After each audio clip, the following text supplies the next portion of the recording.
ड्रायफ्रूट्समध्ये अनेक पोषण तत्व असतात. ड्रायफ्रूट्स आरोग्यासाठीही खूप फायदेशीर आहे. त्याचे सेवन केल्याने शरीराला शक्ती मिळते. अनेक जण ड्रायफ्रूटचे लाडू खातात. काही जण रात्रभर पाण्यात किंवा दुधात भिजवलेले ड्रायफ्रूट्स खातात. तुम्ही कशा प्रकारे अनेक वेळा ड्रायफ्रूट सेवन केले असेल, पण तुम्ही कधी ड्रायफ्रूटचा काढा पिलाय का? नसेलच पिला. तर आज मी तुम्हाला ड्रायफ्रूटचा काढा कसा बनवायचा त्याबद्दल मी माहिती सांगते. सुरुवातीला आपल्याला पॅनमध्ये 1 चमचा तूप टाकायचं आहे. त्यानंतर मूठभर आपण बदाम टाकले आहेत, ते तुपामध्ये आपल्याला छान असे भाजून घ्यायचे आहे. त्यानंतर मूठभर मी काजू टाकले आहे, ते देखील मी तुपामध्ये भाजून घेतले.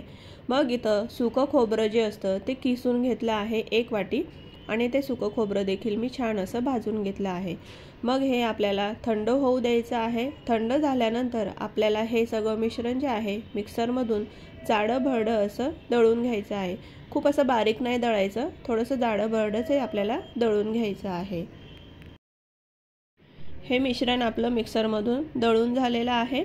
आता आपल्याला याच्यामध्ये खारीक पावडर मिक्स करायची आहे.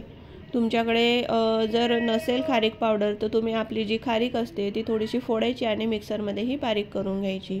तर ही खारीक पावडर आपल्याला याच्यामध्ये टाकायची आहे आणि हे सगळं आपल्याला असं छान असं मिक्स करून ठेवायचं आहे. आता हे जे मिश्रण आहे ते आपण एका काचेच्या बॉटलमध्ये भरून किंवा स्टीलच्या डब्यामध्ये भरून आपण स्टोअरही करू शकतो. साधारण 1 महिना आपण याला स्टोअर करू शकतो, कारण याच्यात खोबरं टाकलं असल्यामुळे थोडासा खाऊट असा वासही येऊ शकतो नंतर. तर महिनाभर आपण हे फ्रीजमध्ये ठेवा किंवा बाहेरही ठेवलं तरी चालतं. तर हे स्टोअर करून आपण हे मिश्रण असं ठेवायचं आहे. तर आता याची रेसिपी काय बनवायची असते, म्हणजे याच्याने शक्तिवर्धक काढा कसा बनणार, तर ते आपण आता बघूयात. आता शरीर निरोगी आणि चांगलं ठेवण्यासाठी आपण रोज ड्रायफ्रूटचं सेवन करायला हवं, असा सल्ला अनेकदा डॉक्टर पण आपल्याला देत असतात. घरातील लहान मुलं किंवा वयोवृद्ध मंडळीसुद्धा जेव्हा आजारी पडतात तेव्हा त्यांनासुद्धा ड्रायफ्रूट्स खाण्याचा सल्ला हा देण्यात येतो. पण मग ते नुसते कच्चे ड्रायफ्रूट्स असं खायला कधी कधी कंटाळा पण वाटतो. मग अशा पद्धतीने आपण त्यांना दिलं तर त्यांना खायला देखील मजा येणार आणि सगळे त्यांना पोषण जीवनसत्व हे त्यांच्या शरीराला हे मिळणार. तर ड्रायफ्रूट्समध्ये असलेल्या विविध आवश्यक पोषण तत्वांमुळे व्यक्तीला जे रोगप्रतिकारक शक्ती असते ती वाढवण्याची मदत आपल्याला मिळते याच्यातून. याशिवाय शरीरातील कोलेस्ट्रॉलची पातळी देखील नियंत्रणामध्ये राहते. परंतु ड्रायफ्रूट्सची खाण्याची योग्य वेळ कोणती आहे, तर सकाळी आपण हे ड्रायफ्रूट्स खाल्ले पाहिजे. तर असा पद्धतीचा काढा जो आहे तो सकाळी सकाळी आपण पिला पाहिजे. आता मी काय केलं आहे, याच्यामध्ये मी अगोदर पाणी गरम करत ठेवलं होतं 1 ग्लासभर. त्याच्यामध्ये 1 चमचा तूप टाकला आहे.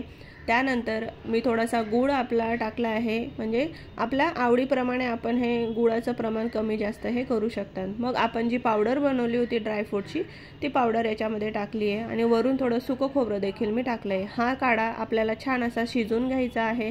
यामध्ये वेलची पूड, त्यानंतर दालचिनीची पावडर हे देखील आपल्याला टाकून घ्यायचं आहे आणि याला चांगला शिजू द्यायचा आहे. असाच हा काढा गरम गरम या थंडीच्या दिवसामध्ये जर आपण पिला तर आपल्याला खूप सारे पोषण तत्व आपल्या शरीराला हे मिळतात.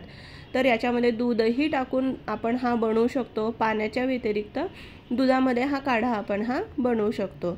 पण मग दुधात तुम्ही जो गूळ मिक्स करत असाल तर थोडं जपून करा, कारण दूध फाटतं. तर जेव्हा पूर्ण काढा हा बनून होऊन जाणार तुमचं, तर वेगळं दूध गरम करा आणि मग ते ह्या काढ्यामध्ये तुम्ही मिक्स करू शकतात.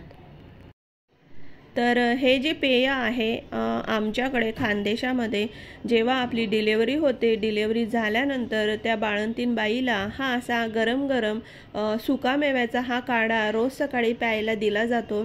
कारण तिची जी हाडं जी असतात ती मजबूत झाली पाहिजे, कारण आफ्टर डिलेवरी झाल्यानंतर आपली हाडं ही कमकुवत होतात. आपल्याला कॅल्शियमची, प्रोटीनची खूप गरज असते.